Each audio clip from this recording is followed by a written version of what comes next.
NT Ramarao cinema industry నుంచి వచ్చి అప్పుడు మన దేశాన్ని రూల్ చేస్తున్న కాంగ్రెస్ పార్టీని ఎదిరించి తెలుగుదేశం పార్టీ పెట్టి 3 సార్లు సీఎం అయ్యాడు. ఎన్టీఆర్ గురించి మనమేమనుకుంటాం, ఆయన సినిమాలను వదిలేసి రాజకీయాల్లోకి వచ్చాడు కాబట్టి మొదటి నుంచి ఆయనకి రాజకీయాలంటే పిచ్చి అని మనం అనుకుంటాం.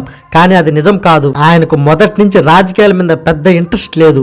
దానికి ఒక నిదర్శనం చెప్తాను వినండి. 1965లో అప్పటి మద్రాసులోని ఒక స్టూడియోలో రాజలక్ష్మి ప్రొడక్షన్స్ వారి వీరాభిమన్యు సినిమా షూటింగ్ జరుగుతుంది. ఇప్పుడంటే క్యారవాన్ లో ఎన్ని వచ్చాయి గానీ అప్పట్లో సినిమా బ్రేక్ అంటే ఒకే చోట నటులంతా కూర్చొని పిచ్చాపాటి మాట్లాడుకునేవాళ్ళు. అలా ఒక్కొక్కరు వాళ్ళ కుటుంబ సమస్యలు మాట్లాడుకుంటూ టాపిక్ రాజకీయాల వైపు వెళ్ళిపోయింది. అలా రాజకీయాల మీద జరుగుతున్న టాపిక్ ఇంట్రెస్టింగ్ గా మారిపోయింది. అప్పుడే అదే సమయంలో మన ఎన్టీఆర్ శ్రీకృష్ణుడు వేషంలో వచ్చాడు. వీరాభిమన్యు సినిమాలో ఆయన శ్రీకృష్ణుడిగా నటించాడు. ఆ విషయం మనందరికి తెలుసు కదా. అక్కడికి వచ్చి అక్కడ మాట్లాడుతున్న విషయాన్ని గమనించాడు. ఆయన వెంటనే పెదవి మొహం చిట్లించి, మనకెందుకు బ్రదర్ ఈ రాజకీయాలు, కూడు పెడతాయా గుడ్డనిస్తాయా, మలేషియాలో ఏమి జరిగితే మనకెందుకు, మణిపూర్లో ఏం జరిగితే మనకెందుకు, మన పని సినిమాలో నటించడం, మన కుటుంబాలని పోషించుకోవడం, అలా చెప్పి షూటింగ్కి వెళ్ళి నటించడం మొదలుపెట్టాడు మన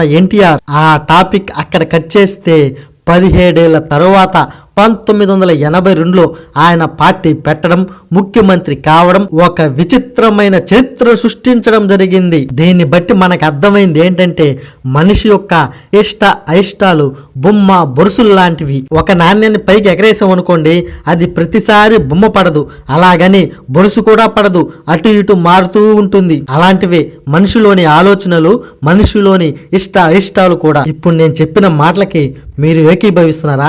ఏకీభవిస్తే నా వీడియోకి ఒక లైక్ చేసి నా ఛానల్ని సబ్స్క్రైబ్ చేయండి. అలాగే నేను చెప్పిన విషయాల గురించి మీరేమనుకుంటున్నారో కింద కామెంట్ చేసేయండి.